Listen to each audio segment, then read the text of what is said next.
सभी मित्रों को नमस्ते। आइए, आपको आने वाले पर्व त्योहारों की बहुत सारी शुभकामनाएं हैं। हम लोग आज पढ़ेंगे। आज हम लोग आर्थिक सर्वेक्षण पढ़ेंगे। आइए हम लोग देखते हैं। देखिए, ये भारत सरकार का आर्थिक सर्वेक्षण है जो कि वित्त मंत्रालय के द्वारा जारी की जाती है। आर्थिक सर्वेक्षण में हम लोग देखेंगे महत्वपूर्ण आंकड़े जो हमेशा एग्जाम में पूछे जाते हैं एग्जाम्स में। ये भारत सरकार का है ना, देश का है। राजकोषीय घाटा जीडीपी का कितना प्रतिशत है, तो याद रखिएगा 3.3%। बहुत इंपॉर्टेंट है। राजकोषीय घाटा जीडीपी का भी 3.3%। राजस्व घाटा जीडीपी का 2.3%। आपको पता है राजस्व घाटा एक वित्तीय वर्ष की होती है, जो प्राप्तियों एवं व्यय में जो अंतर होता है उसे राजस्व घाटा, और राजकोषीय घाटा संपूर्ण होता है अब से लेकर पूर्व तक जितने जो भी राजस्व प्रत्येक वर्ष जो कर्ज लिए हैं या अन्य जो भी सरकार की देनदारियां हैं उन सबको राजकोषीय घाटा कहा जाता है। तो राजकोषीय घाटा बृहद और एक्चुअल अर्थव्यवस्था की जो स्थिति होती है राजकोषीय घाटा से जानी जाती है। तो जीडीपी का 3.3% राजकोषीय घाटा है, राजस्व घाटा 2.3% है। याद रखने के लिए 1% का अंतर है, याद रखिएगा। चालू खाता घाटा क्या है, 1.5%। कभी कभी पूछा जाता है चालू खाता घाटा 1.5%, और प्राथमिक घाटा है 0.1%। इकोनॉमिक्स में पढ़िएगा तो डिटेल्स इसका देख लीजिएगा। अब देखिए, वित्तीय वर्ष 19-20 में जीडीपी वृद्धि क्या रही है। जीडीपी वृद्धि रही है 5% 19-20 में, और वित्तीय वर्ष 2020-21 में जीडीपी का जो ग्रोथ रेट अनुमानित है 6 से 6.5 है। हालांकि ये कम हुआ है जीडीपी कोरोना के समय में। इसको जब अगले वर्ष की वित्तीय आएगी बजट तो उसमें आर्थिक समीक्षा हम लोग एक्चुअल जानेंगे। तो फिलहाल 2019-20 का याद रखिएगा जीडीपी वृद्धि कितना, 5%। विदेशी मुद्रा भंडार क्या है, अभी ये जनवरी 2020 तक का है 461 बिलियन डॉलर। बहुत इंपॉर्टेंट है, पूछा जाता है। तो 461.2 बिलियन डॉलर याद रखने के लिए 461 बिलियन डॉलर याद रखिएगा, विदेशी मुद्रा भंडार है।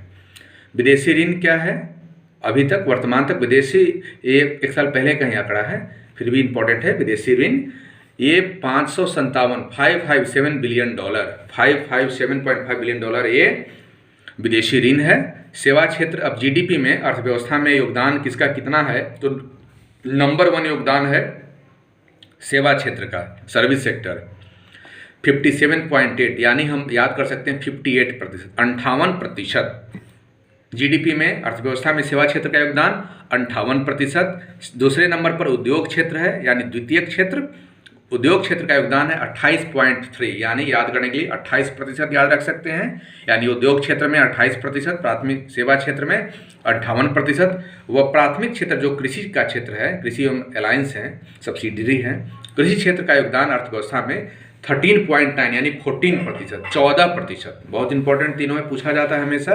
कृषि क्षेत्र में तो 14% हो गया, उद्योग क्षेत्र में 28% व सेवा क्षेत्र में 57.8 यानी कि 58% हो गया। अब देखिए, आर्थिक सर्वेक्षण 2019-20 का जो डॉक्यूमेंट छपा था, कभी एग्जाम पूछा जाता है, उसका रंग क्या था, तो लेवेंडर रंग था। लेवेंडर रंग दरोगा में भी या बीपीएससी में पूछा जा सकता है। अब एग्जाम का तो पैटर्न कुछ रहा नहीं, कहीं से कुछ भी पूछा जा सकता है, तो याद रखिएगा।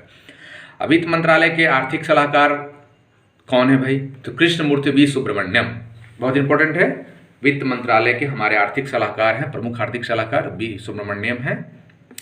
महत्वपूर्ण पुस्तकों का विवरण दिया गया है अर्थव्यवस्था में बजट में, तो याद रखिएगा। ऐसे भी इंपॉर्टेंट है, कौटिल्य का अर्थशास्त्र है, इतिहास में पढ़ें, कौटिल्य की पुस्तक अर्थशास्त्र है। तिरुवल्लुवर का तिरुकुरल है, तिरुवल्लुवर का तिरुकुरल है, एवं एडम स्मिथ का an inquiry into the nature and causes of wealth of nation, ऐसे इसको वेल्थ ऑफ नेशंस के नाम से जाना जाता है, wealth of nation, Adam Smith.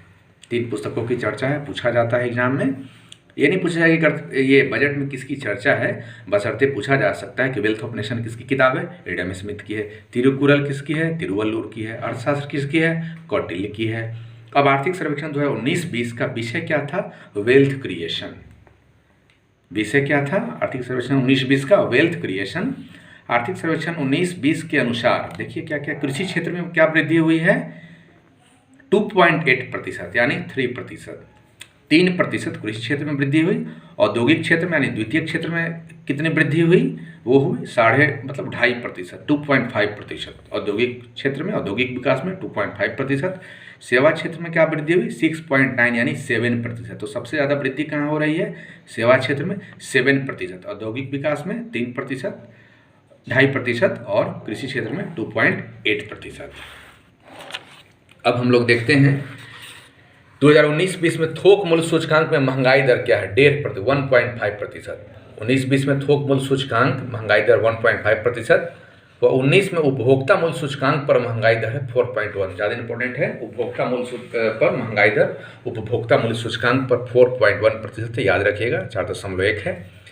नया स्टार्टअप के विकास में भारत का स्थान तीसरा है ना। स्टार्टअप के विकास में भारत का योगदान तीसरा है। आर्थिक सर्वेक्षण के अनुसार भारत का 3 सबसे बड़ा जो व्यापारिक साझेदार देश कौन कौन है, यूएसए, अमेरिका, चीन, संयुक्त अरब अमीरात, यूएई। बहुत इंपॉर्टेंट है, पूछा जाता है। भारत के 3 सबसे बड़े व्यापारिक साझेदार देश, नंबर 1 अमेरिका, यूएसए याद रखिएगा, Modi ji Trump, America, second में चाइना, चीन जो अभी भारत से शत्रुता ले रहा है, चाइना, लेकिन निश्चित रूप से हम लोग जीतेंगे, हमारी एकता हमको विजय दिलाएगी।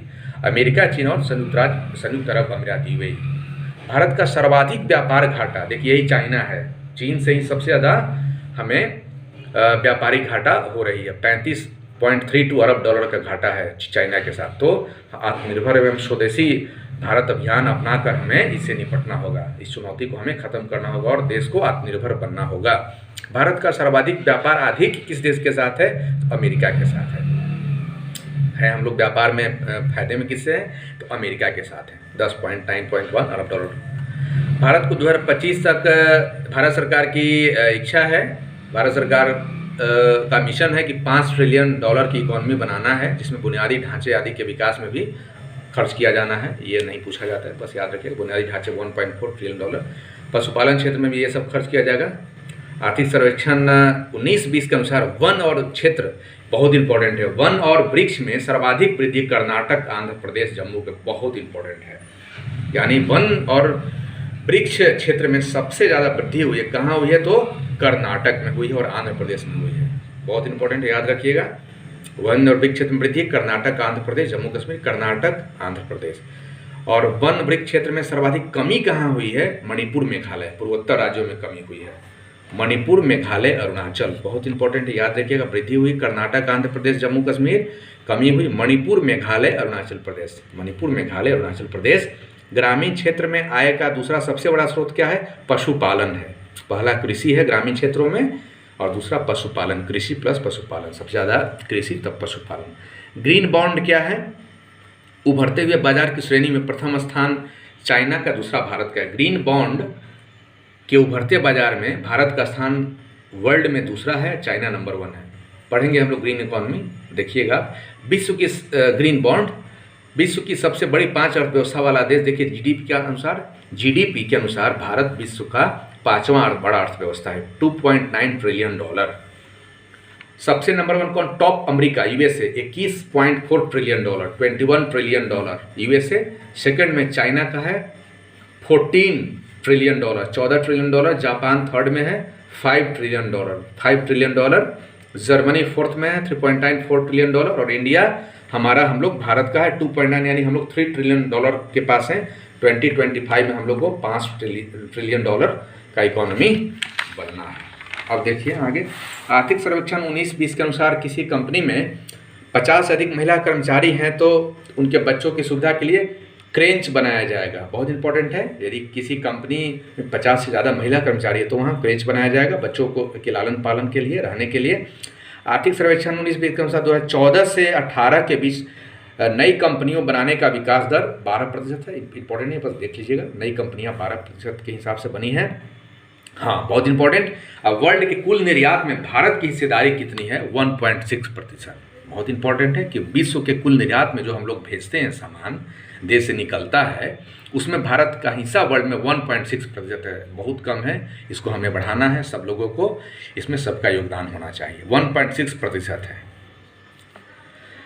अब ग्रामीण लोग अपनी आजीविका के लिए किस पर निर्भर है? 70% लोग, बहुत इंपॉर्टेंट है, पूछा जाता है, बीपीएससी बार बार पूछती है। तो 70% लोग अर्थव्यवस्था के कृषि पर निर्भर हैं, यानी ग्रामीण अर्थव्यवस्था का मुख्य आधार कृषि है। 70% आबादी निर्भर है।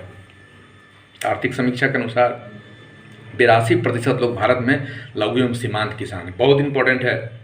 70% जो कृषि पर निर्भर हैं उसमें से अब 100 में 82% लोग जो हैं कृषक हैं, वो लघु सीमांत किसान है ना।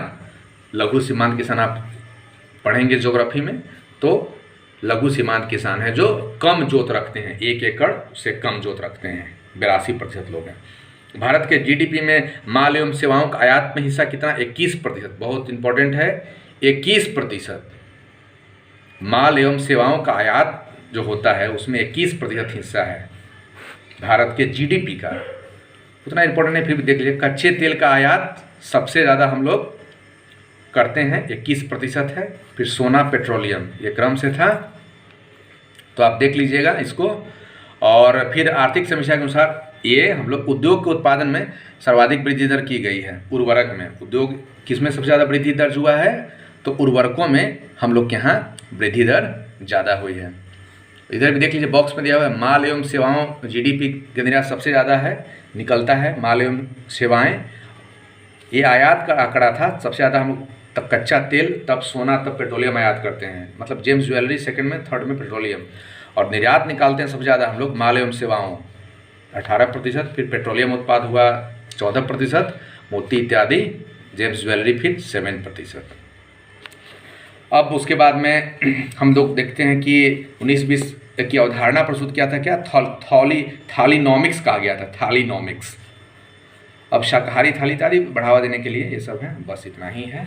तो इसी के साथ आप देख चुके हैं, आप पढ़े हैं, इसको आप रिवीजन कीजिए, नोट्स बनाइए। और इसी के साथ मैं आपकी सफलता के लिए ईश्वर से कामना करूंगा और अपने प्रभु से आपकी सफलता के लिए आशीर्वाद की भी कामना करूंगा कि हे प्रभु श्री कृष्ण आपको सफल बनाएं। बिहार में लोकतंत्र का त्यौहार लगातार जारी है। मैं आपसे अपील भी करूंगा कि बढ़ चढ़कर वोट दें। आपका मूल्य बहुत अमूल्य है, अनमोल है। परिवर्तन एवं विकास के लिए निश्चित रूप से वोट दीजिए, ताकि नया बिहार का निर्माण हो, सबके सुनहरे भविष्य का निर्माण हो। इसी एक इच्छाओं के साथ में आप सबको सुख, शांति, समृद्धि की असीम कामनाएं टीम आबोदी व राजीव की ओर से। नमस्ते।